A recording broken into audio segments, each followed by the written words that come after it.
And coming onto your mat, about the middle in child pose.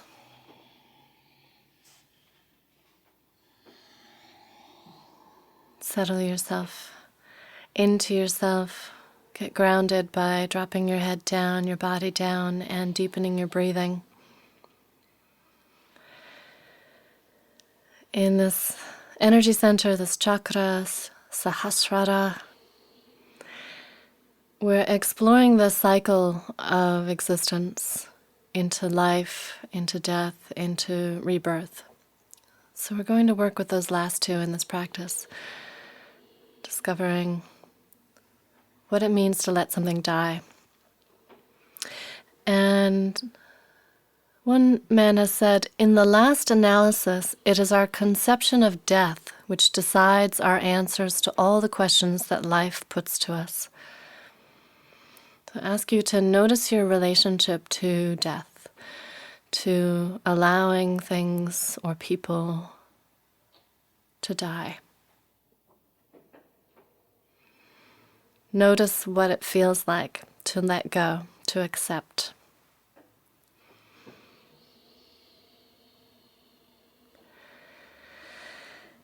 And breathing more fully into your back, into your life, into your existence. We're going to roll into rabbit pose to release that tension in the upper back. So as you keep your breath slow and steady, hold on tight to the heels of your feet. Tuck your forehead in towards your knees.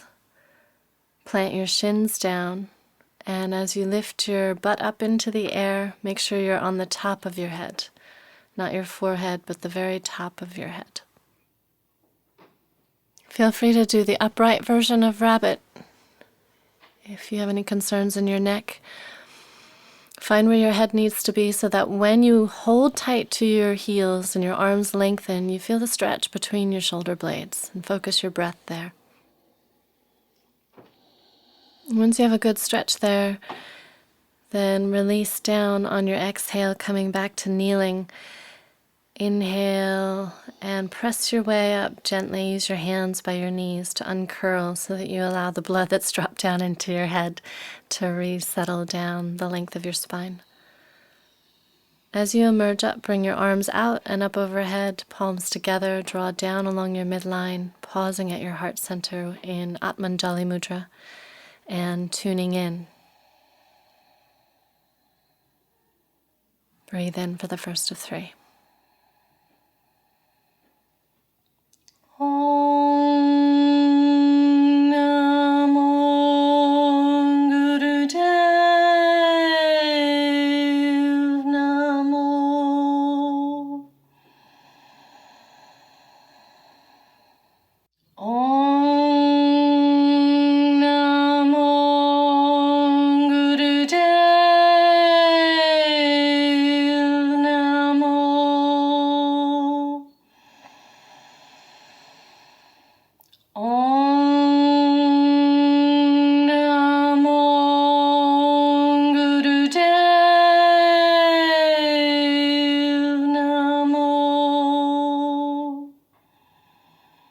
As you inhale, bring your hands forward, bring yourself forward into your right lunge. We're going to repeat that same circuit that we did last time of turning on the mat in different poses, but we're going to do a little bit more quickly.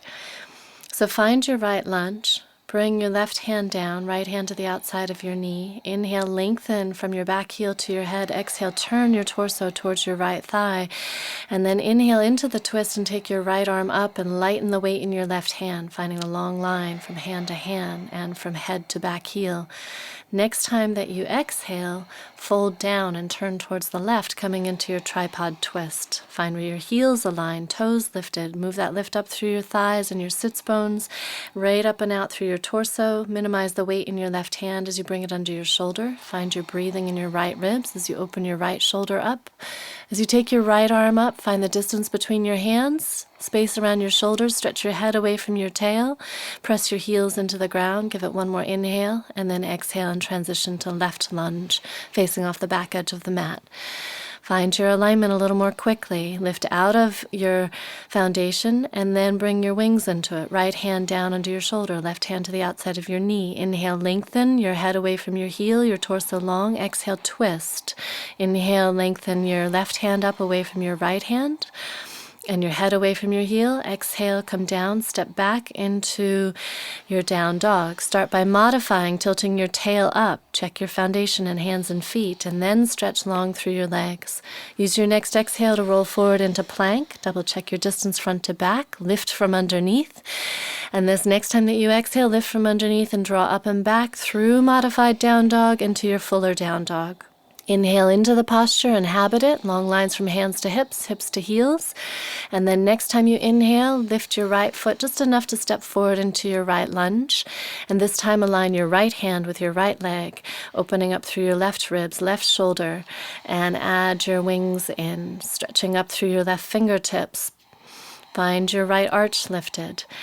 Long line from your head to your heel. Where's your gaze? Where do you need to clear your neck? Take a breath into that. Use your exhale to turn towards your left. Come into tripod twist. Double check your foundation and your feet, and then lift up through there, through your toes, your thighs, your sits bones, and then out from your sits bones through the top of your head. Find your right palm or fingertips on the ground. Open up through your left ribs and shoulders without your hips dropping, especially that right hip. So lifting up through the right hip as you open through the left shoulder. Find the length of your arms, space in your shoulders. Give it an inhale, and then exhale, transition to face off the front in your left lunge. Lighten the weight in your hands, and then add your wings in once you find the foundation in your feet and your core. Left arm and leg strong together, opening your right ribs and shoulder up, keeping the long line of your right heel stretching back, head stretching forward. Once you know where your right hand is, then align your head with the middle of your torso. Give it another in-breath, and then as you exhale, transition your way, this time forward instead of back. So you're coming into your standing spinal flex. Lift your toe tips up, thigh muscles, sits bones up. Feel free to engage Mula Bandha here. Find where your hands need to be, that your low back is long. Give that one more inhale to stretch out, and then as you exhale, release your way down and come into spinal flex with your feet on the ground, knees bent. Noticing what it is you need to ease out along your spine. And then adding into this the neck. So the next time that you lift up on your inhale, roll your head to the right, breathe into the left side of your neck. And then as you exhale, slowly roll back. And as you inhale up the next time, release your head towards the left, breathing up into the right side of your neck, using your arms to lift your sternum, shoulders broad on your back. And as you exhale, roll back, open across your upper back, pull your belly in to open your low back, and then inhale and lift up, and take your legs out. And we're working with props if you have them. If you have a strap, bring it around your legs. If you don't have a strap, then you can do this just as easily. If you find that you need to bend your knees, you might want to put your rolled mat underneath your knees to help have something to press down into. So we're starting out with Dandasana, which we did way back in round 1, but it's the same right angle at the hips that we've been playing with throughout. Use your hands behind you to push the ground away, and find where you have the lordosis in your low back, which may mean, if you're honest, that you need to bend your knees. Again, you may want to have something underneath your knees to press down into. Lengthening out through your legs just as much as your low back doesn't round. Energize your feet, so you have your 4 corners of your feet as though they're pressed up against a wall. And then see what you need to engage through your legs and through your core so that you can take your hands off the ground and bring your arms up to frame your head. So this is the same posture that you did on your back with your legs in the air. It's also the same as down dog. So see if you can start to feel that your wrists are in line with your shoulders or aligned with your hips. And then whatever length in your legs doesn't pull your low back out of its lordosis. And then breathing here, simply sitting tall. Press down through your legs, out through your feet. And as you inhale, lift up through your spine. If you're just working length through your legs, then don't worry about tilting forward. Stay with just sitting up tall. That's enough. That's plenty. Start to stretch through the lengths of your legs if you can. If your legs are already long, you have more flexibility in your hamstrings, think of being a second hand on a clock. And as you exhale, tilt forward from your hips, keeping your arms in your peripheral vision. So if you start to see them, then you've probably gone too far. When you get to that point where your arms are collapsing, your arms are rolling forward, then bring them down. And when you bring your hands down, we're going to undulate the spine. So we're going to go from existing, being, to now flowing a little bit more into the movement, into the body. So as you inhale, draw forward just like you would for cow pose. Draw your shoulder blades onto your back. And as you exhale, let your back round, let your head release. And notice this is the same thing that you did in that pin-up pose. It's the same movement, but instead of being on your feet, you're on the whole backs of your legs. So press the whole backs of your legs down. You have a much bigger foundation. Use it. Draw yourself up and out from that foundation as you inhale and lengthen. Draw your shoulders back. Look ahead, see what your feet are doing. Readjust them if they're not engaged. And as you exhale next, let your arms go. Imagine that you don't have arms. Let them go, but see if you can keep the legs and the feet engaged, and then leverage from that foundation up and out through your core, drawing your shoulders back as you inhale, and then letting your head release as much as you're able to. It's going to take you intensely into the backs of the legs and along the back of the spine, so check that you can breathe into it. So this next time that you exhale, see if you can let go of your head and then also let go of your feet. We're dropping down into the letting go, the dying part of the cycle here. And yet what's alive, what's active is your breath internally. So letting go of any action in your legs and in your arms, but still feeling that undulation, that inchworming action along your spine without making it too big. Just let it inch yourself a little deeper, a little more release towards your legs, keeping the fullness of the breath so you haven't stopped breathing.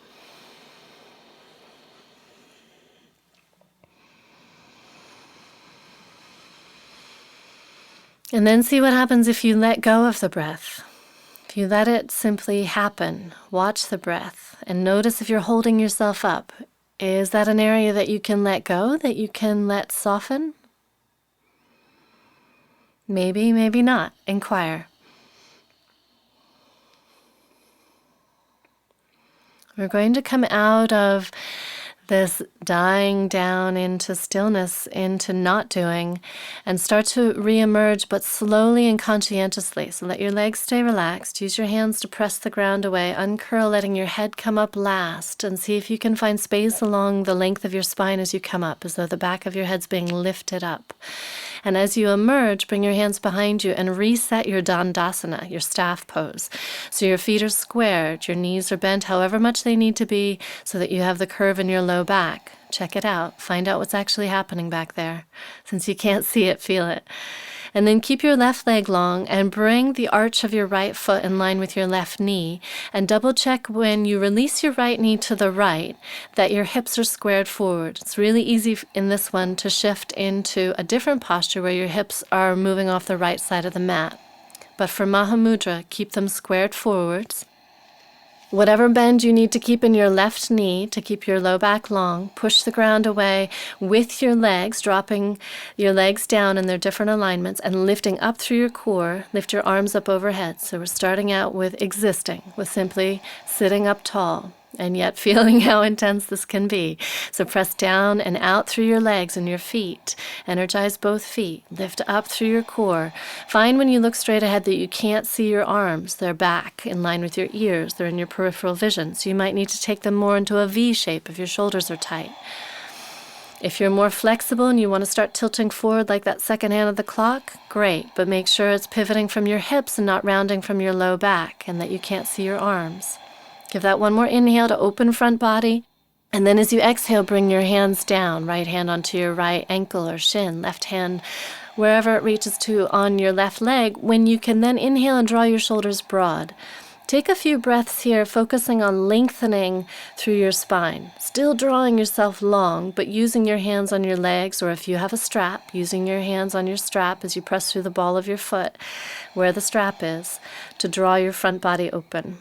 And then this next time that you exhale, let your spine release. This doesn't mean collapse. This means to work within the undulation of the breath as it rolls along the length of the spine, and to either use your hands on your legs or on your strap, or if you're flexible enough to reach your foot, to leverage and lengthen your spine, not force it, but to support it. So press down through your legs, lift up through your core, see if you can leverage your waist out of your hips, out of your legs, and then as you exhale, release down towards your legs, down towards the ground. Inhaling and drawing out, inching your way, your torso along your left thigh. Exhale, releasing down. And now letting yourself release down more and more. Start by letting go of your arms, dropping your arms. Notice how much they were trying to do it. See if you can do it from your legs, from your core, and less from your arms. And then as you drop your head down and you continue to breathe deeply, see if you can let go of the left leg, soften your feet. Let go of the engagement in your legs and follow the pull of gravity. Allow your torso to drop down, yet keep the breath full because that's intense, so breathe into the sensation. If you're not hearing your breath, you might need to press a little bit with your hands so that you don't go so far down that you can't be there. And then see if you can let go of the breath. Can you be there and just let the breath happen, letting go of Ujjayi Pranayama.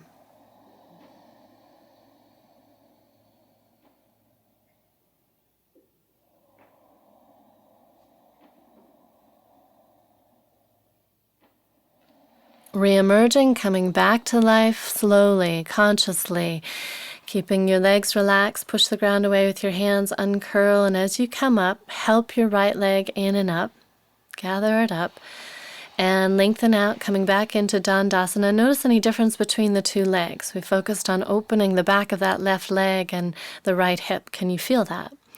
As you find the length of the right leg, whatever bend in your knee you need to prioritize the integrity in the low back. Then bend your left knee, draw your arch in line with your right knee. If you bring it up too much higher, your hips come out of line. See if you can feel your front hips are squaring towards the front edge of the mat instead of off to the left side. And then press down through your legs, even if your right knee is bent. Energize your right quadricep, your thigh. Press out through your foot, down through that outer left thigh, and use that to lift up through your waist. Arms now up overhead. Find where you can't see your arms, so you may need to take them into more of a V shape. Press down to rise up, lengthening through elbows and fingers. And then beginning to come forward, if you can, without rounding your low back. It might be that you're still focused on sitting up. If you have a strap, use your strap around the ball of your foot. Find where your shoulders are broad, arms are long. So there's less work in your arms, more of a direct connection from your shoulders to the ball of your right foot. If you don't have a strap, then just connect with your hands to your legs.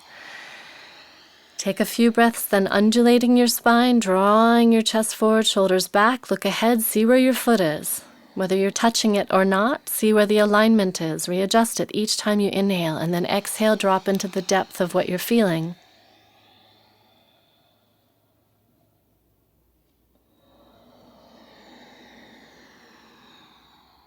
This next time that you exhale, drop your arms as though you no longer have any. This is an inchworm action. It's like being a snake, the Ouroboros, biting its tail. So you're inching your one end towards the other, your head towards your foot, but not forcing that. It's with the integrity of being able to breathe into it and inhabit it. So as you drop your arms, continue to inch your spine. And then the next exhale, release your head, release the weight of your head, and relax your right foot and your leg. Relax your left foot and that thigh. Feel gravity. How much are you holding yourself up away from the ground, and now can you sink down into the ground? Be heavier. Let go. Quit doing stuff. This is one of the harder things to find. It's a little bit more challenging to figure out how to let go. We know how to engage and contract and do things. See what it feels like to quit doing things and yet to stay present. Letting go of your breath if you're still breathing. Just let your breath happen.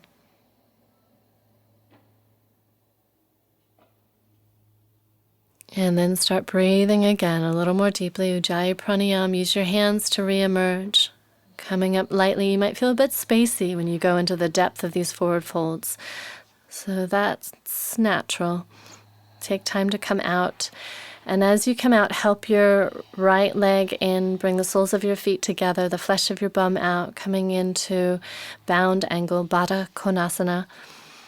And we're going to work with that same awareness in the spine, same sense of coming into the forward folds like an inchworm.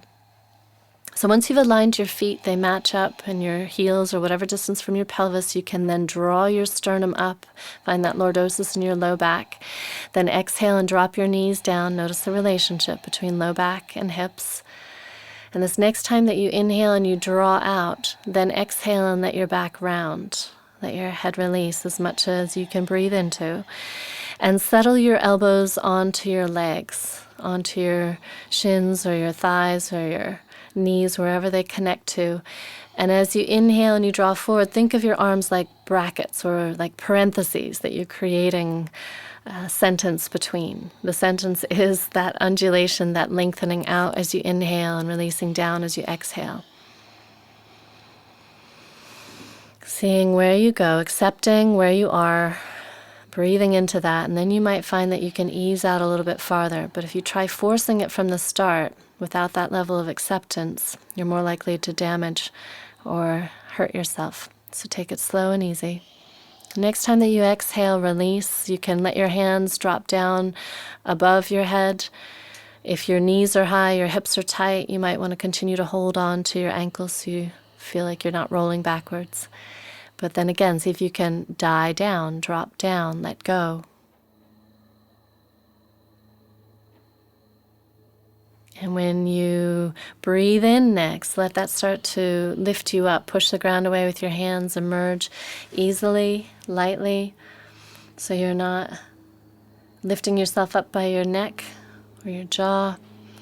As you come upright, we're going to set up some props. If you have a bolster, put it behind you. If you don't have a bolster, you can try tying up some pillows and creating a bolster out of what you have. Be sure, first of all, that you're going to be warm.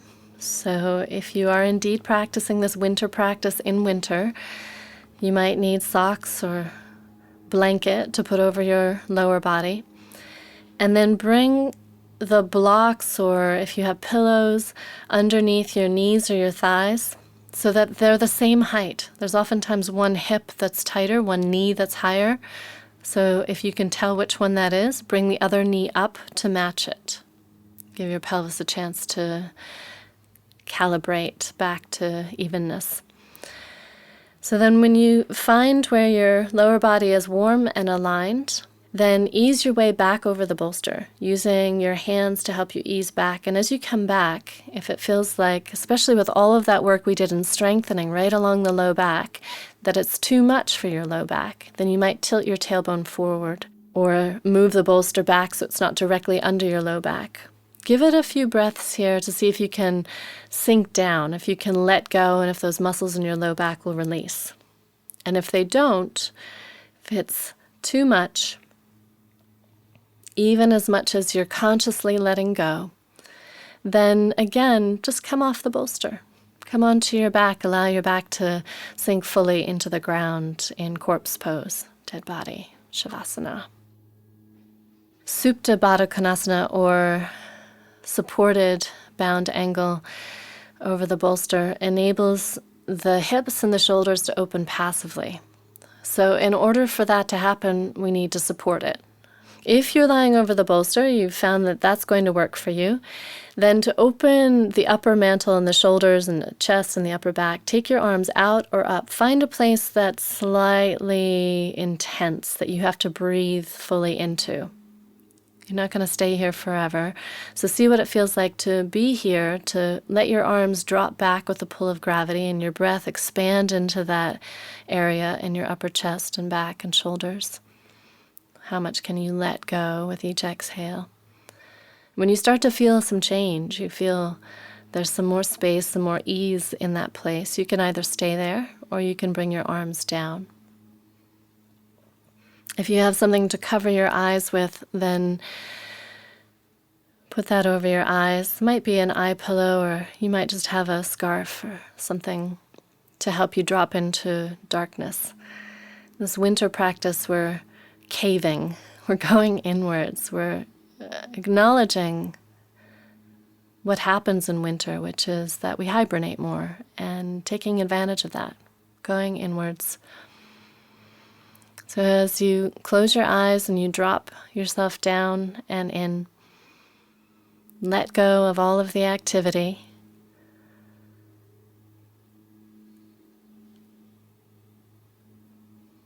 If at any point you feel you need to adjust and bring yourself down onto your back into corpse pose, do that easily and slowly. But until you get to that awareness, to that point where you know you need to change, accept fully where you are. Drop into it. Notice if your inner thighs are trying to hold your knees up. Let your legs be supported by the blocks. That's why we use them, so those inner thighs can release. They can trust enough to let go. Let your belly, your deep belly, soften with the softened breath as it drops down.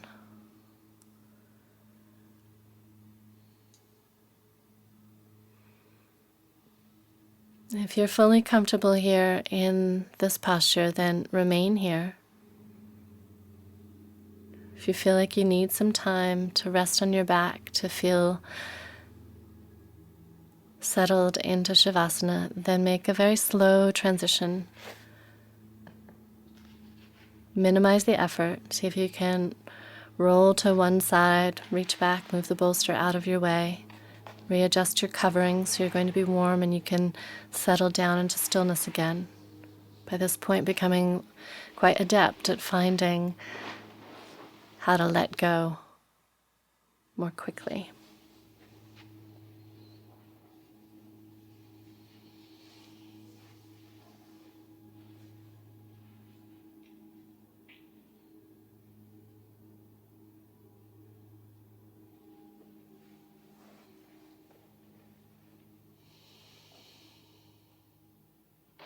As you continue to rest, I'll read to you the poem Quietness by Rumi. Inside this new love, die. Your way begins on the other side. Become the sky. Take an axe to the prison wall. Escape. Walk out like someone suddenly born into color. Do it now. You're covered with thick clouds. Slide out the side. Die. And be quiet. Quietness is the surest sign that you've died. Your old life was a frantic running from silence. The speechless full moon comes out now.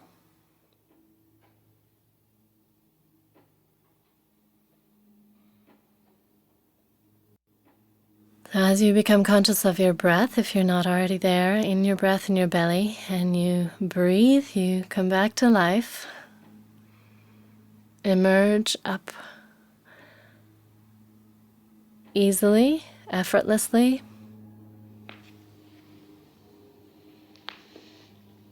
We're going to finish with Kirtan Kriya, mantra meditation. It will take us through several different voices, out loud, the whispered voice of the lovers, and then silently the silent voice to the divine.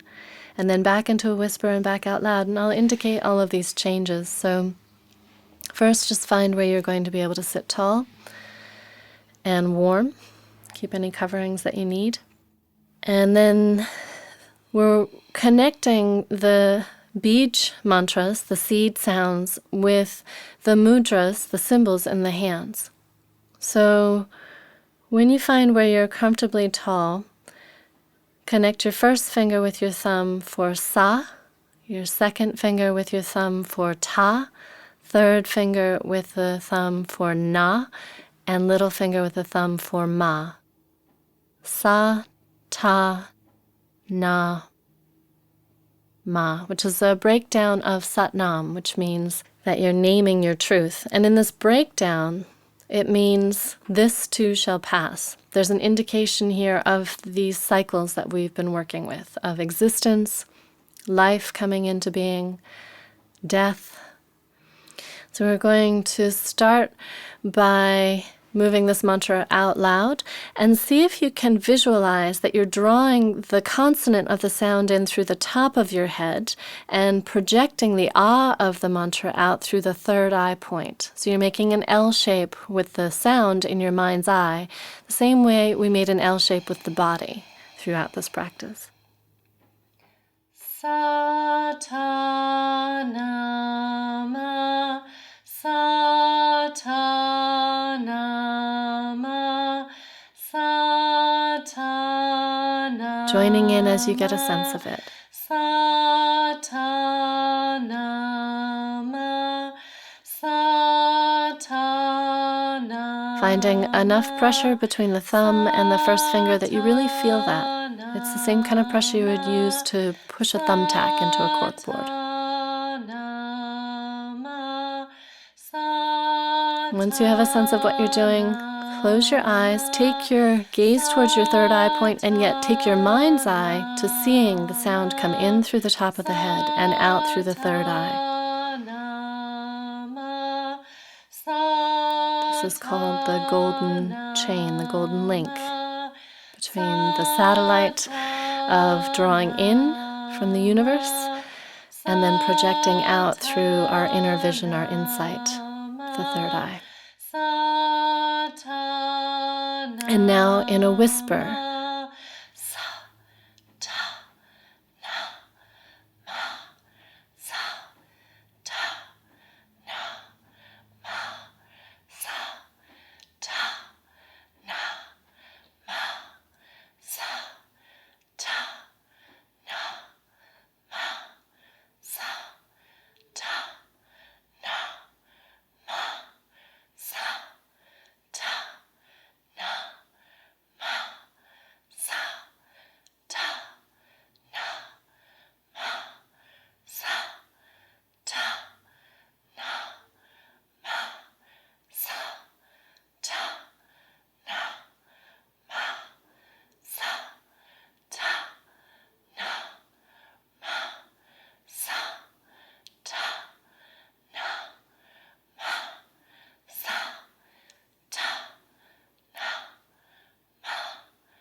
one more, and now continuing the mudras in the hands as you continue the mantra silently. So you're still connecting the tip of your tongue to those places in your mouth, but without making any sound.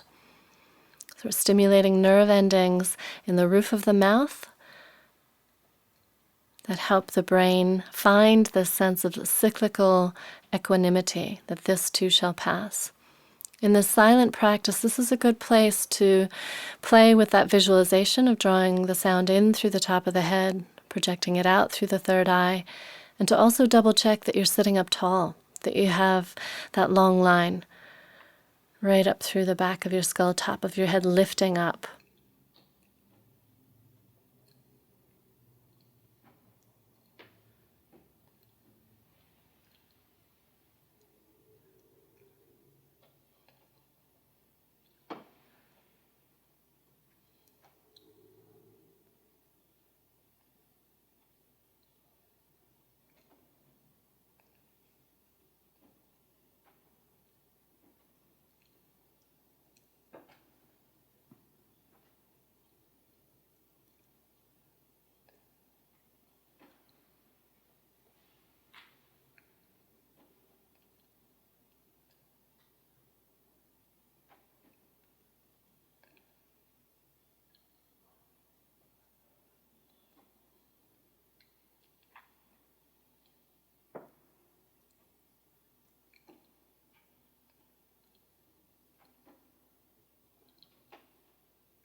Finishing off this one, and we're going to come back into a whisper.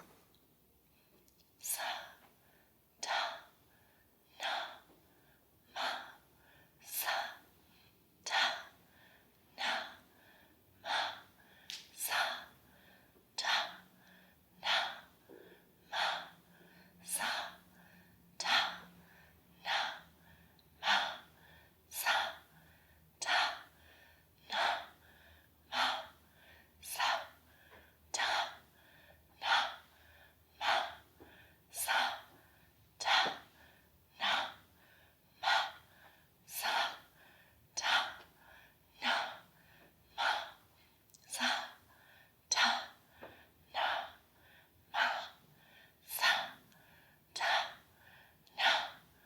ma, sa, ta, na, ma, sa, ta, na, ma, sa, ta, na. And back out loud. Sa, ta, na, ma, sa, ta, na, ma, sa, ta, na, ma, sa, ta, na, ma, sa, ta, na, ma, sa, ta, na, ma, sa, ta, na, ma, sa, ta, na, ma, sa, ta, na, ma, sa, ta, na, ma, sa, ta, na, ma, sa, ta, na, ma, sa, ta, na, ma, sa, last one. Ta, na, ma. As you complete the sound, bring your palms to rest up on your legs. Notice any reverberation of the mantra in your mind as you sit still and tall in silence.